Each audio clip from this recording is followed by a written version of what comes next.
السلام علیکم ورحمۃ اللہ وبرکاتہ۔ بسم اللہ الرحمن الرحیم۔ الحمد للہ رب العالمین، والصلاة والسلام علی سید الانبیاء والمرسلین، لا الہ الا اللہ الحلیم الکریم، سبحان اللہ رب العرش العظیم، الحمد للہ رب العالمین۔ قال اللہ تبارک و تعالی فی کلامہ المجید والفرقان الحمید، فاعوذ باللہ من الشیطان الرجیم، بسم اللہ الرحمن الرحیم۔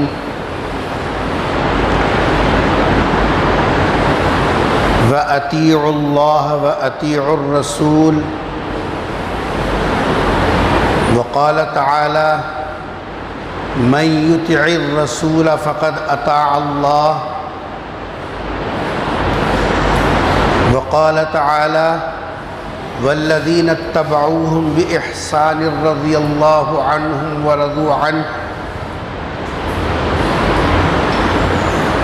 قال النبی صلی اللہ علیہ وسلم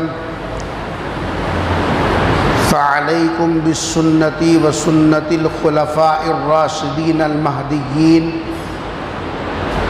وقال النبی صلی اللہ علیہ وسلم ما انا علیہ واصحابی، او کما قال علیہ الصلاۃ والسلام۔ عزیزان گرامی،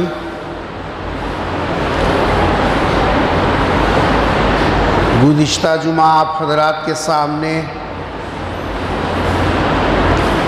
حضرات صحابہ کرام جو رسول اکرم صلی اللہ علیہ وسلم کے تربیت یافتہ،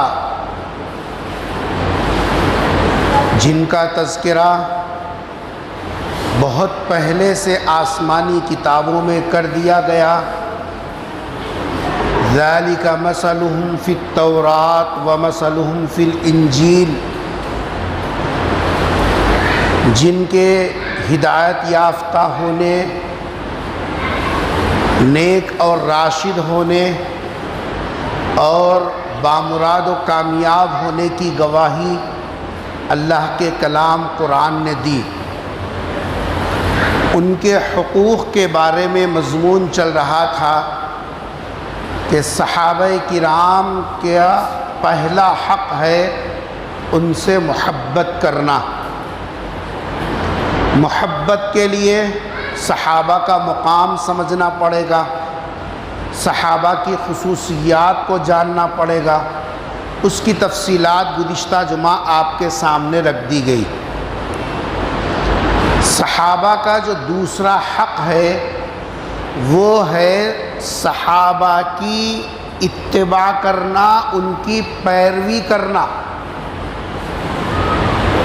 صحابہ کا دوسرا حق ہے ان کی پیروی کرنا اور ان کی اتباع کرنا۔ وہ جو کام کریں ہم ان کی نقل کرنا۔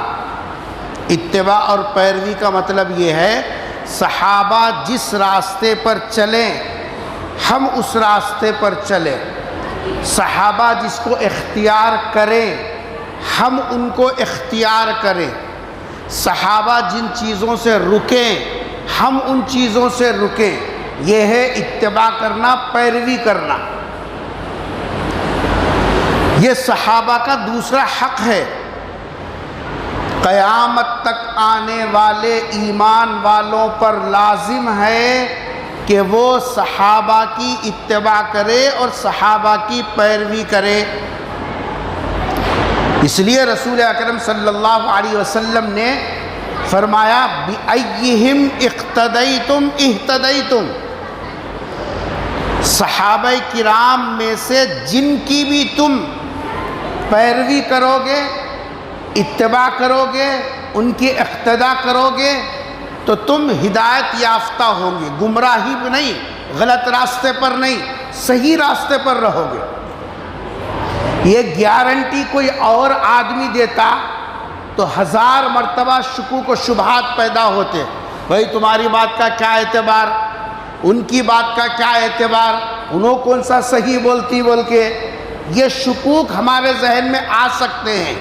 لیکن میرے اور آپ کے آقا تاجدار مدینہ حضرت محمد مصطفیٰ سب کہہ دو صلی اللہ علیہ وسلم نے خود گارنٹی دی قیامت تک آنے والی امت کو، بِأَيِّهِمْ اِقْتَدَيْتُمْ اِهْتَدَيْتُمْ، صحابہ میں سے جن کی بھی تم اقتدا کرو گے، اتباع کرو گے تو تم کامیاب ہوگے اور ہدایت یافتہ رہو گے۔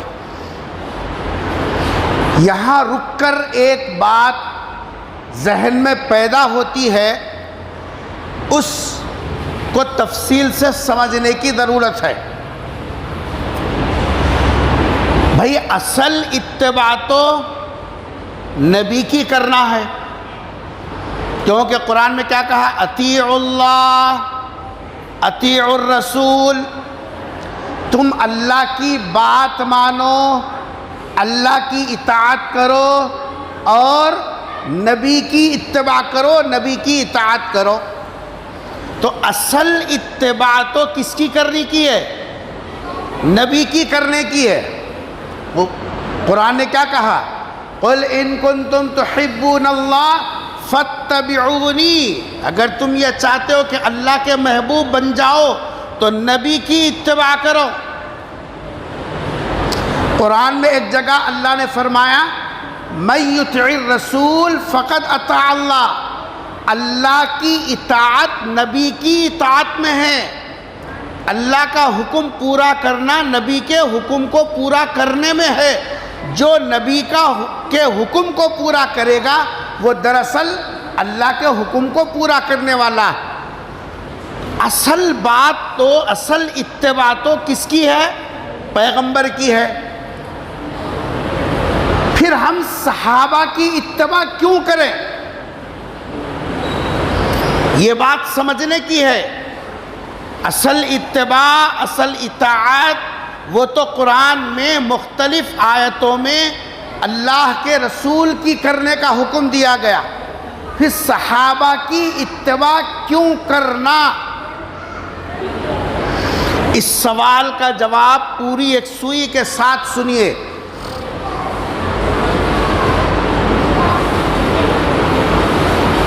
صحابہ کرام کی اتباع اس لیے کرنا ہے، پہلی وجہ صحابہ کرام کی اتباع اس لیے کرنا ہے کہ صحابہ کرام کے پاس جو علم آیا، صحابہ کے پاس جو علم آیا، جو علم منتقل ہوا صحابہ میں، وہ نبی کا علم منتقل ہوا۔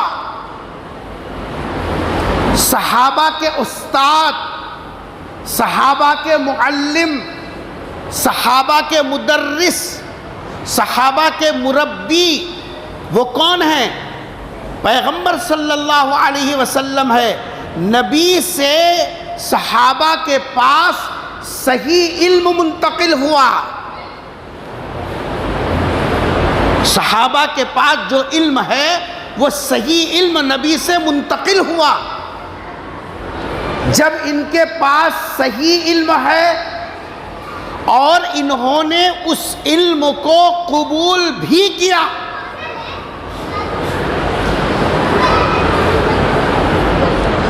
صحابہ نے اس علم کو قبول بھی کیا، یعنی اس پر عمل بھی کیا۔ قبول کرنے کا مطلب نبی سے علم لیا اور اس پر عمل بھی کیا۔ عمل بھی کیسا کیا، اتباع بھی کیسے کی، اپنے مرضی کے موافق ہے تو بھی عمل کیا، اپنی پسند کے مطابق ہے، اپنے خواہش کے مطابق ہے، اپنے من مرضی کے موافق ہے تو بھی صحابہ نے عمل کیا۔ اور اس سے ایک قدم آگے بڑھ کر اپنی مرضی کے خلاف ہے تب بھی عمل کیا۔ کمال یہ نہیں ہے کہ اپنے پسند کا ہے آمنا صدقنا، جا اپنے پسند کا نہیں ہے نکو بھائی اپنے سے نہیں ہو سکتا، نہیں، جیسا کہ بنی اسرائیل نے کہا اذهب انت وربک فقاتلا انا ہاہنا قاعدون، جنگ کرنا ہے تو وہ تمہارا خدا دونوں جا کے جنگ کرو، ہم تو نہیں کریں گے۔ صحابہ کی زندگی میں آپ یہ چیز نہیں دیکھیں گے، اپنی مرضی کے موافق رہا تب بھی عمل کیا اور مرضی کے خلاف میں رہا تب بھی عمل کیا۔ یہ ہے کمال۔ یہ نمونے کسی اور کے پاس نہیں ملیں گے، یہ مثالیں کسی اور جماعت میں نظر نہیں آئیں گی جو کہ صحابہ کے پاس نظر آتی ہے۔ بخاری شریف میں ایک واقعہ ذکر ہے، ایک صحابی تھے عبداللہ ابن حدرد ابن ابی حدرد، ہاں سے ہے بڑی ہاں سے حدرد، انہوں حضرت کعب ابن مالک سے کچھ پیسے قرضہ لیے۔ صحابہ میں بھی قرضہ دینے کا بھی طریقہ تھا، قرضہ لینے کا واپس کرنے کا بھی طریقہ تھا۔ بعض اوقات ایڈوانس بھیجا ہے نا ہم لوگوں کا، بولتے بھائی اللہ سے لینا، قرضہ کہیں کو لینا ہے، یعنی جو تمہارے کو کھوپڑی میں سمجھ میں آ وہ صحابہ کو نہیں آ، نعوذ باللہ۔ یہ دنیا کا نظام ہے۔ حضرت کعب سے ادھار پیسے لیے جی صاحب ابن ابی حدرد نے، وقت ہو گیا پیسے واپس کرنا ہے، عبداللہ ابن ابی حدرد پیسے واپس نہیں کیے، ان کی مجبوری تھی، کسی وجہ سے پیسے دینے میں تاخیر ہو گئی۔ ہوا ہے کہ عبداللہ ابن ابی حدرد مسجد نبوی میں ہے، کعب ابن مالک مسجد نبوی میں آئے، سرکار کا حجرہ تو مسجد نبوی سے بالکل قریب ہے۔ اب کعب پیسے مانگ رہے ہیں، میرے پیسے واپس کرو۔ اب انہوں عذر پیش کر رہے، رقم بڑی تھی، دونوں میں آپس میں مطالبے کے اندر آواز اونچی ہو گئی، اور نبی کے پاس آواز اونچی کرنے کی ممانعت ہے۔ مسجد نبوی میں آپ جائیں گے، اللہ سب کو دیدار نصیب کرے، ہماری برے اعمال کی وجہ سے، ناقدری کی وجہ سے اللہ نے سرکار پر جیسا پہنچ کر درود شریف کا نذرانہ پیش کرنے کا موقع بھی بند کر دیا۔ یہ ہماری بدعملی ہے، نبی کے روضے پر پہنچ کر فوٹوگرافی کر رہے ہیں، وہاں تو آواز نہیں کرنا چاہیے۔ قرآن نے کہا لا ترفعوا اصواتکم فوق صوت النبی ولا تجہروا بالقول کجہر بعضکم لبعض، زور سے بات کرو گے ان تحبط اعمالکم، تمہاری نیکیاں غارت کر دی جائیں گی۔ اتنا ادب ہے، جہاں جبرائیل با ادب آتے ہوں وہاں ہم لوگوں کو شور کرنے، شرابہ کرنے کی گنجائش کہاں نکل سکتی ہے؟ انتہائی ناقدری۔ طواف میں ہیں، فوٹوگرافی کر رہے، اللہ کے گھر میں ہیں، اللہ کے آنکھوں کے سامنے اللہ کی نافرمانی کر رہے تھے۔ کیسا تالا لگایا اللہ نے، ذریعہ کسی کو بھی بنایا، لیکن جو لوگ طواف کیے بغیر رہ نہیں سکتے، حرم میں گئے بغیر رہ نہیں سکتے، نبی کے روضے پر گئے بغیر رہ نہیں سکتے، ان لوگوں کے قلوب سے پوچھئے کیسی راتیں گزری، کیسا دن گزرا، کیسی بے چینی بے قراری رہی۔ ہم ناقدرے ہیں، مجلس میں 100 مرتبہ نبی کا نام آنے دے، ہم صلی اللہ علیہ وسلم نہیں بولیں گے، 10 سے مس ہیں، ہم اپنے کیا کرنے کا ہے؟ نبی سے غائب درجے کی محبت ہوتی، نبی کا نام نامی اسم گرامی آتا، بے چین ہو کر صلی اللہ علیہ وسلم کہتا۔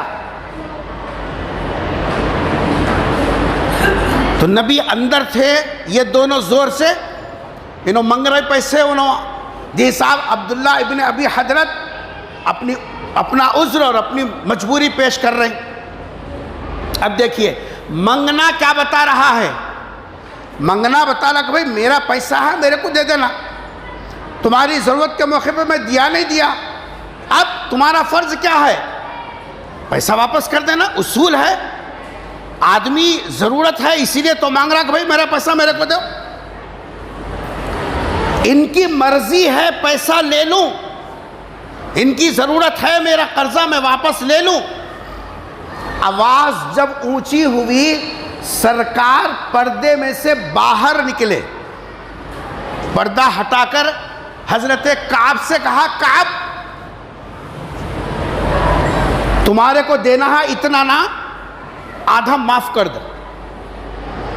جو معاف کرنا رہا، پوچھتے گئے کو تھے،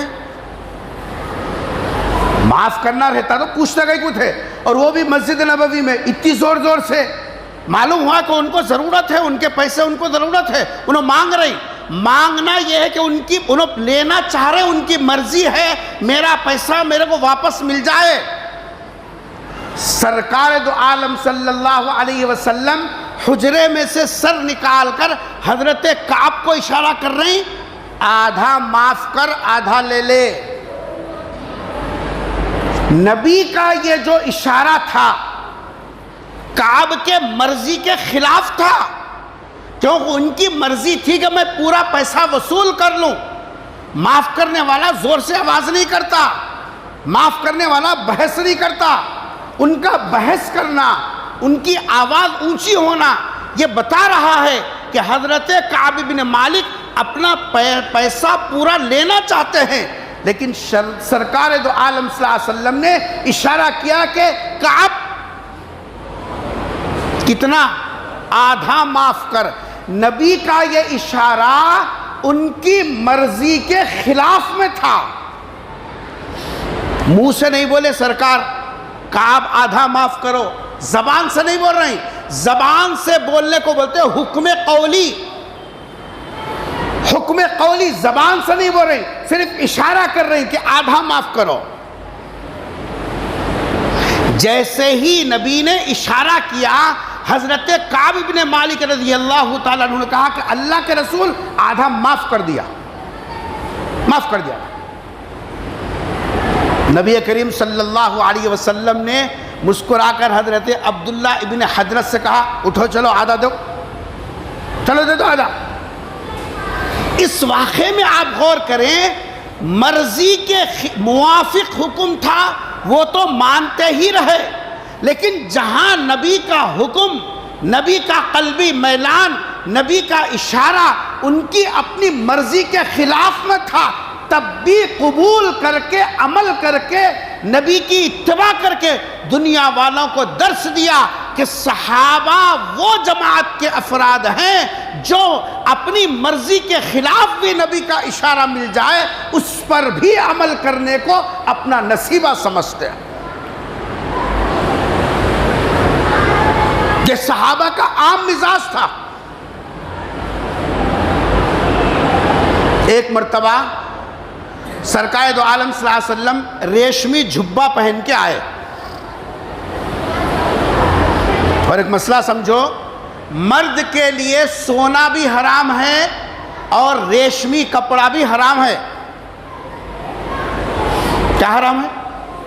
انگوٹیاں پہن لیتے ہیں، زنجیراں ڈال لیتے ہیں، وہ مول صاحب سے پوچھے ہوں، یہ مول صاحب سے پوچھے ہوں۔ رسمہ میں کیا پہنا رہے ہیں؟ انگیجمنٹ۔ مسجد کا سیکریٹری، مسجد کا صدر کو سے چھلے پہن رہا، سونے کے یہاں کوئی امام کی ٹانگ کھینچ رہا، دادا گیری کر رہا۔ مرد کے لیے سونا حرام، چاہے چھلا ڈال لے، لاکڑ ڈال لے، کیا بھی کر لے، اور ریشم کا کپڑا بھی حرام۔ سرکار دو عالم صلی اللہ علیہ وسلم کو ہدیے میں ریشمی جھبا آیا، سرکار پہن لیے، صحابہ کے مجمع میں خطاب کیا، لیکن تھوڑی دیر کے بعد سرکار بڑی تیزی کے ساتھ وہ جھبا اتارے اور اتار کر رکھ دیا، اور ایک کو بلا کر کہا لکھ جا کے عمر کو دے کے آؤ۔ لکھ جا کے حضرت عمر رضی اللہ تعالیٰ کو دے دیا۔ صحابہ جو یہاں موجود تھے ان لوگوں نے پوچھے اللہ کے رسول کیا ہو گیا؟ ہدیے میں آیا تھا، ہدیہ تو آپ قبول کرتے ہیں، آپ پہن بھی لیے اور مجمع سے خطاب بھی کیا، اتار کے لگ جا کے ان کو واپس کر، آخر وجہ کیا ہے؟ حضرت پیغمبر صلی اللہ علیہ وسلم نے فرمایا جبرائیل علیہ السلام آ کر مجھے کہا کہ آپ کے لیے منع ہے، آپ استعمال نہ کریں، میں فوراً اتار دیا۔ یہ بات جب وہ جھبا حضرت عمر کے پاس گیا، حضرت عمر کو بھی معلوم نہیں کہ ابھی تو ریشم جھبا کیا ہے نہیں معلوم تھا، بڑے خوش ہو گئے، جھبا آ گیا۔ لیکن یہ معلوم ہوا حضور نے پہن کر اس لیے اتار دیا کہ جبرائیل نے روکا ہے، منع کیا ہے، نبی نے اس کو استعمال نہیں کیا، یہ سب واپس کر دیا، آپ کے پاس بھیج دیا۔ اب وہ جھبا ہاتھ میں لے کر حضرت عمر زارو قطار رو رہے ہیں، روتے روتے نبی کے پاس آئے۔ مزاج کے خلاف بھی ہو تب بھی عمل کیا ہے وہ بتا رہا ہوں میں۔ روتے ہوئے نبی کی خدمت میں آئے، آ کر عرض کیا اللہ کے رسول، جب آپ کو حضرت جبرائیل نے منع کیا تو آپ نے اتار دیا، اور عمر کا مزاج یہ جو نبی کی پسند وہ میری پسند، جو نبی کو محبوب وہ مجھے بھی محبوب، جو نبی کو ناپسند وہ مجھے بھی ناپسند۔ جب آپ کو یہ جبہ پسند نہیں ہے، مکروہ ہے، عمر کی کیا مجال کہ عمر اس کو پہن لے؟ حضور اکرم صلی اللہ علیہ وسلم نے تسلی دیتے ہوئے کہا میں نے تم کو جبہ ہدیے میں دیا، پہنو بل کے تو نہیں بولا نا، پہنو بل کے تو نہیں بولا، بیچو پیسہ آئے گا استعمال کر لو، عورتوں کو پہناؤ، لیکن میں نے یہ کب کہا کہ عمر تم پہنو؟ حضرت عمر خوش ہو گئے اور بازار میں بیچا، اس زمانے کے 2000 درہم ملے اس سے۔ میں بتا رہا تھا صحابہ کرام اپنی مرضی کے موافق تھا تب بھی نبی کے حکم پر عمل کیا، اپنی مرضی کے خلاف میں تھا تب بھی عمل کر کے امت کو بتلایا کہ نبی کے اشارے پر چلنا یہ ہے اتباع کامل۔ وہ واقعہ تو آپ نے بارہا سنا، سرکار راستے سے گزر رہے ہیں، ایک انصاری صحابی کا اونچا گھر نظر آیا، نبی نے پوچھا کہ کس کا بھئی اتنا اونچا؟ کہا کہ فلاں انصاری صحابی کا۔ بات آئی گئی ہو گئی، نبی کی مجلس میں وہ انصاری صحابی آئے، سلام کیا۔ نبی کریم صلی اللہ علیہ وسلم کی عادت تھی جب کسی سے ناراض ہوتے تو آپ سلام کا جواب نہیں دیتے تھے، یہ نبی کا طریقہ رہا۔ سننے کے من میں ہے نہیں سونے کے من میں ہے؟ ہاں، گھر میں بھی بیوی سے اگر کبھی ناراض ہو گئے، اماں بہن کی نہیں گرنا یا تہجد نہ پڑھ رہے، دے خالی گھس رہی جانے مادا، سلام کا جواب نہ کھوجو، سمجھ جاتی انہیں عقل مند رہے تو، تیرا خاندان، تیری اماں، تیرے بہن، تیرا فلاں تیرا فلاں، ایک اصول ہے زندگی گزارنے کے۔ عورت کی کسی عادت سے، عورت کی کسی حرکت سے ناراض ہو جاؤ، بس سلام کرے، پہلے ہمارے عورتیں سلامی کہاں کر دی، مسئلہ وہ ہے نہ ہم کرے نہ انہوں آ کرے، ہم بھی آئے دروازے کو لاتش مارے، انہیں بھی آئے تو کون آئے کیا نہیں کیا، اپنے کیا کرنا، بازار والا گھستا کیوں نہیں، جاتا کیوں نہیں، ہمارے عورتیں کب سلام کرنا، ہمیں سکھائے تو نہ جی سلام کرنے کا۔ یاد رکھو، ایک پتے کی بات میں آپ کو بتا رہا ہوں، میاں بیوی میں کتنے لڑائیاں رہنے دے، کتنی بھی ناچاخیاں، لیکن ایک سنت زندہ کرو، پھر دیکھو میاں بیوی میں آٹومیٹک کیسی مغناطیسی کشش کے طور پر آپس میں کھچاؤ پیدا ہوتا ہے، وہ ہے سلام کرنا۔ شوہر بڑا ہے، رتبہ بڑا، اللہ نے مرتبہ اونچا کیا جی، لیکن سلام کرنے سے تیرا رتبہ گھٹتا نہیں، تیرا رتبہ اور بڑھتا، رتبہ اور بڑھتا۔ یہ نہیں صرف جوانوں کے واسطے نہیں بول رہا، تم لوگ سمجھیں گے ہمارا کیا ہے صاحب، ناتی آ گئے، نواسی آ گئے، اب ہمارا کیا ہے کچھ نہیں نہیں نہیں، جوان ہو بوڑھے ہو کیسے بھی ہو، جب بھی گھر میں جاؤ مسکراتے چہرے کے ساتھ سلام کرو. پھر دیکھو اٹھا کو مٹھی ڈالنے والی بھی رہن دے، ایک دن دو دن مٹھی ڈالتی، کتنے دن ڈالتی مٹھی بعد میں، کیونکہ ایمان زندہ ہے، ضمیر ہے جی. خالی سلام کر دو، جواب دینے لگ کو دے دے، تو لڑائی لوگ کو نکالو، ہاں ہاں مرد سلام کرے جواب نہیں دیتی نے، اس کا نے بہت تکبر ہے. تمہارا کام وہ نہیں ہے، تمہارا کام صرف سلام کرنا، جواب دینے لگ کوئی نہیں دیتے انہیں گنہگار. آپ کا فرض صرف سلام کرنا ہے. پیغمبر کی پوری زندگی کی سنت تھی مسکراتے چہرے، وہ نہیں ہم موٹا منہ ہپ بول کر السلام علیکم، وہ کہے گا سلام ہے، وہ بول تو الٹا بھی غصہ بتانا ہے، دیکھ لیتا ہوں تیرا بولنے کے واسطے. مسکراتے چہرے کے ساتھ سلام کرو، بس آگے جواب نہیں دی انہیں اللہ کے پاس پکڑی جائے گی، جواب نہیں دی انہیں پکڑی جائے گی. پیغمبر صلی اللہ علیہ وسلم کا طریقہ تھا. وہ صحابی آئے انصاری، مجلس میں آ کر سلام کیا، سرکار جواب نہیں دیا. مزاج معلوم تھا، جواب نہیں دیے بولے تو گھڑوں پانی سر پہ ڈالے جیسا ہو گیا. وہ صحابی سمجھے ہو سکتا نبی نہیں سنے ہوں گے، پھر تھوڑی دیر کے بعد پھر سلام کرے، جواب نہیں ہے. اور قریب جا کر پھر سلام کیا، اب ماتھا ٹھنکا، کچھ نہ کچھ ہوا، ورنہ پیغمبر اتنا قریب سے سلام کرنے کے بعد جواب نہیں دینا. اپنے ساتھیوں سے پوچھے کیا بات ہے، سرکار کا چہرہ بدلا ہے، رخ میری طرف نہیں ہے، سلام کرے تو جواب نہیں دے رہی. کیسی حس تھی ان لوگوں کی، دیکھو کیسے بے چین ہو جاتے تھے. ہمارے ایسے جی صاحب رہتے نا، نہیں کرا تو جان دے، میرا کیا جا رہا، وہ بے حسی بولتے ہیں اس کو. یہ حس ہے، حس. اپنے ساتھیوں سے پوچھا کیا بات ہے، ساتھیوں نے بتایا اپنے کو تو کچھ نہیں معلوم، لیکن اتنا معلوم ہے کچھ دنوں پہلے بازار سے گزرے، آپ کے گھر کو دیکھ کر حضور کے چہرے کا رنگ بدل گیا، پوچھنے پر ہم نے تمہارا نام بتایا تھا. زبان سے نبی نہیں بولے، حکم قولی نہیں ہے، صرف نبی کے قلبی میلان پر سمجھ گئے نبی اس سے خوش نہیں ہے، گھر کو برابر کر دیا.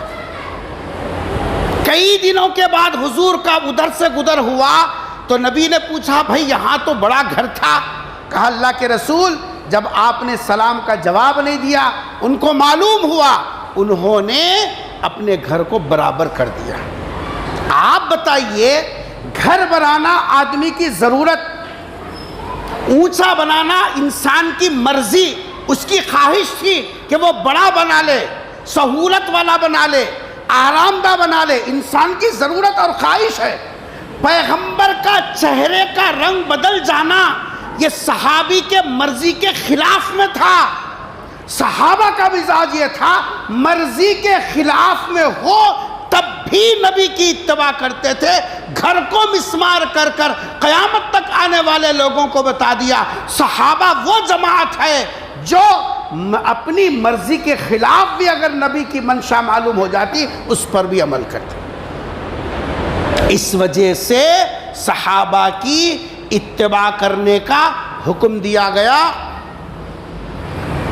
ذرا اس روشنی میں ہم بھی اپنا چہرہ دیکھ لیں.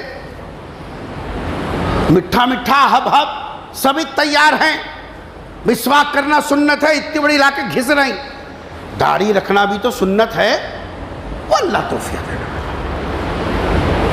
یہ کیا ہے، یہ جب اس پر سنت سمجھ کر 1.5 انچ کی رکھا، 1.5 فٹ کی رکھا، جب یہ ہے مرضی کے موافق ہے اس کو قبول کر لیا، وہ مرضی کے خلاف میں ہے اس پر عمل نہیں کر رہا ہے. اتباع یہ ہے مرضی کے موافق ہو تب بھی عمل کر، مرضی کے خلاف میں ہو تب بھی عمل کر. نبی کی خدمت میں نجران کا عیسائیوں کا وفد آیا، اس میں بہت سارے داڑھی نہیں تھی ان کی، سرکار دو عالم صلی اللہ علیہ وسلم نے ان کے چہرے کو دیکھتے ہی فرمایا کیا ہو گیا تم لوگوں کو کہ تمہارے چہرے ایسے کیوں ہے؟ یہ کہہ کر سرکار نے چہرہ پھیر لیا۔ چہرہ پھیرنا آپ کے قلبی ناراضگی کا پتہ دے رہی کہ نہیں دے رہی؟ زبان یہ داڑھی کا مسئلہ تو ایسا ہے، سرکار نے زبان سے بھی کہا، عمل سے بھی کر کے بتلایا۔ بخاری اٹھا کے دیکھو کتنی جگہ سرکار نے فرمایا اعفاء اللحا، داڑھی بڑھاؤ بڑھاؤ بڑھاؤ، زبان سے بھی کہا، اور خود ناراضگی کا اظہار کر کے بتایا کہ یہ شبہ نبی کو پسند نہیں ہے۔ کہاں اس کو پسند کر رہا ہے؟ ٹخنے سے نیچے پاجامہ پہننا، اب تو آج جو یو پی کا واقعہ پورے سوشل میڈیا پہ جی صاحب جو ہے بنا ہوا ہے، ایک جو ہے پولیس آفیسر کو محض اس وجہ سے 25 سال کی سروس کے بعد اس کو اتار دیا گیا کہ وہ محض داڑھی رکھا تھا۔ حکومت کی نظر میں ہم نے داڑھی کی اہمیت کو بتایا نہیں، اس لیے کیا اس کے اوپر ریمارک ہے مسلمانوں کے پاس داڑھی کی کوئی ضرورت نہیں ہے۔ مرحوم عاقل صاحب فرمایا کرتے تھے قبر میں جانے کے بعد سب سے پہلے آمنا سامنا منکر نکیر کے سوالات کے وقت میں پیغمبر صلی اللہ علیہ وسلم سے آمنا سامنا ہو، مرضی کے موافق رہو، تب بھی صحابہ نے نبی کا علم ان تک منتقل ہوا، انہوں نے قبول بھی کیا۔ اس لیے پہلی وجہ صحابہ کی اتباع کرنا کہ ان کے پاس صحیح علم ہے نبی کا، اور وہ نبی کی ہر حال میں اتباع کیے ہیں، اس لیے ہم ان کی اتباع کرنا ہم پر لازمی ہے۔ دوسری وجہ، حضور سے پوچھا گیا آخرت میں نجات پانے والے کون لوگ ہیں؟ جہنم سے بچ کر جنت میں جانے والے۔ سرکار نے فرمایا ما انا علیہ، جس طریقے پر میں چل رہا ہوں جو اس پر چلے گا وہ آخرت میں نجات پائے گا، وَأَصْحَابِي، اور جس طریقے پر میرے اصحاب چل رہے ہیں، صحابہ جس روش پر چل رہے ہیں، اس روش پر جو چلنے والا ہے وہ آخرت میں نجات پانے والا ہے۔ سرکار نے اپنے تذکرے کے ساتھ صحابہ کو جوڑ کر ملا کر امت کو بتایا صحابہ کی اتباع وہ عین نبی کی اتباع ہے، اس لیے صحابہ کی اتباع کرنا ہم پر لازم ہے۔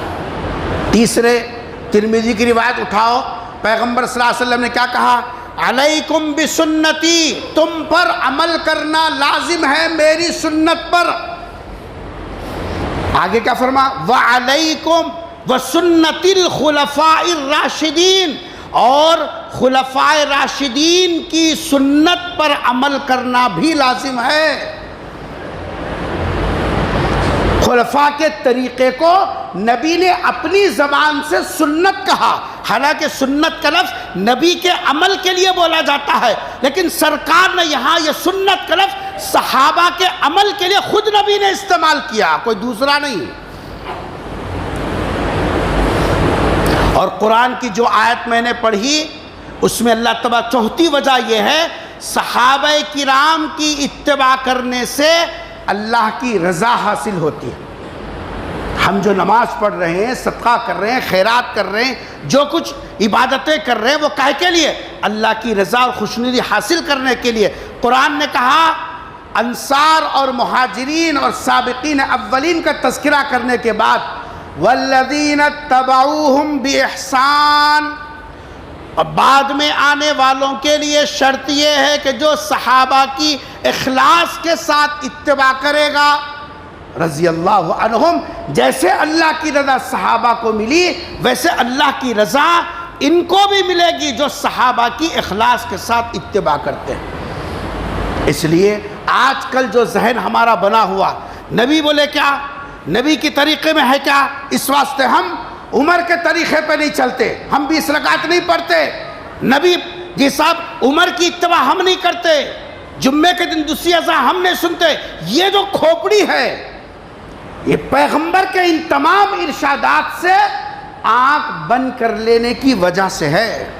اس واسطے کہ نبی نے خود کہا صحابہ کی اتباع کرو، اس واسطے کہ اللہ کی رضا صحابہ کی اتباع سے ہے۔ یہ صحابہ کی اتباع نبی کی اتباع ہے۔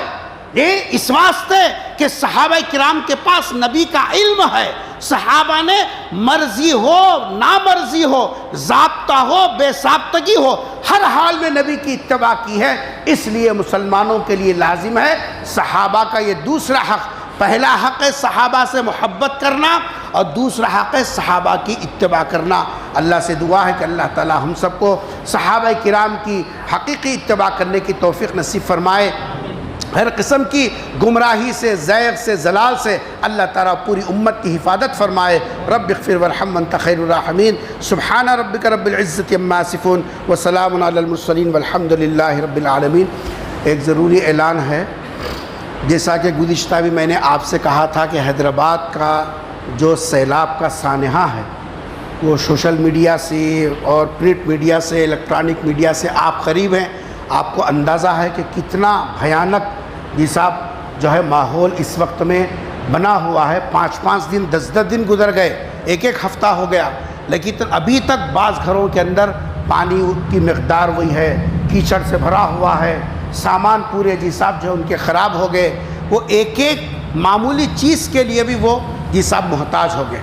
ایسی صورت میں ہمارا فرض ہے کہ ہم ان کے دکھ درد میں ہم ان کے رفیق بنے، ان کے مدد کرنے والے بنے۔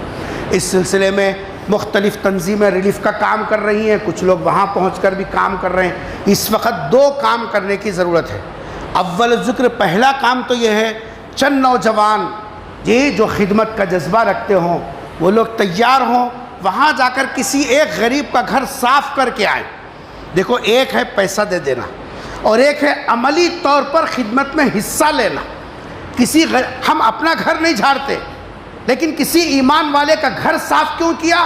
اللہ اور اس کے رسول سے تعلق ہے، اسی لیے تو کیا۔ یہ ہمارے ایمانی بھائی ہیں، یہ ہمارے دینی بھائی ہیں، ان کو راحت پہنچانا یہ اللہ کے رضا کو حاصل کرنے کا بہترین ذریعہ۔ ایک پیاسی بلی کو پانی پلانے پر، پیاسے کتے کو پانی پلانے پر جب اللہ کے رسول نے جنت کی بشارت دی، کسی کو راحت پہنچانے کے لیے اگر ہم فیلڈ ورک کریں، اپنے سے خود جا کر 1 دن 2 دن کے لیے وہاں رہ کر کسی غریب کا گھر صاف کر آئیں، کتنی دعائیں ان غریبوں سے ملے گی۔ ارے گھر میں رہ کر جو کبھی لطف حاصل کیا، کبھی باہر نکل کر فیلڈ ورک کر کے بھی وہ راحت حاصل کرو۔ اول کام تو یہ۔ دوسرا کام یہ نہیں کر سکتے، ہر ایک کی مجبوری ہے، کوئی خود بیمار ہے، کوئی خود چل نہیں سکتا، کوئی خود صاحب جو ہے دوسروں کے سہارے چلتا ہے، تو ایسی صورت میں دوسرا کام یہ ہے، ان تک جو سامان ہمارے پاس ہے ان تک پہنچا کر ان کا گھر پھر سے چالو کرا دیں۔ اس کے لیے صفا بیت المال جو ہر ہمیشہ آسمانی صاحب آفتوں پر مقدم رہتا ہے، اس سلسلے میں آواز آپ حضرات سے لگائی جا رہی ہے، جس سے جو ہو سکتا۔ آپ چمچہ دے سکتے، صرف چمچہ ہی دیجیے، رضائی دے سکتے رضائی دیجیے، پاؤ کلو کا بگونا دے سکتے پاؤ کلو کا بگونا دیجیے۔ جو آپ کے پاس گھر میں بہت سارے سامان ہیں، پیسہ نہیں دے سکتے تو سامان، چائے نکالنے کی چھنی ہے اور جو ہے اب سردی کا موسم شروع ہو رہا ہے، کیسے وہ لوگ گھروں کے اندر رہیں گے جن کے احباب بچھڑ گئے، جن کے گھروں کے بچے صاحب ادھر ادھر ہو گئے، بسایا گھر، ایک صاحب جو ہے اینٹ رکھ کے کتنے سالوں میں ان کی جھوپڑی بنی ہوگی، کتنے ہاتھوں میں چھالے پڑ گئے ہوں گے وہ دیواروں کو لیپتے، لیکن آنے واحد میں ان کا پورا گھر آشیانہ اجڑ گیا۔ اللہ کی کیا مرضی ہے۔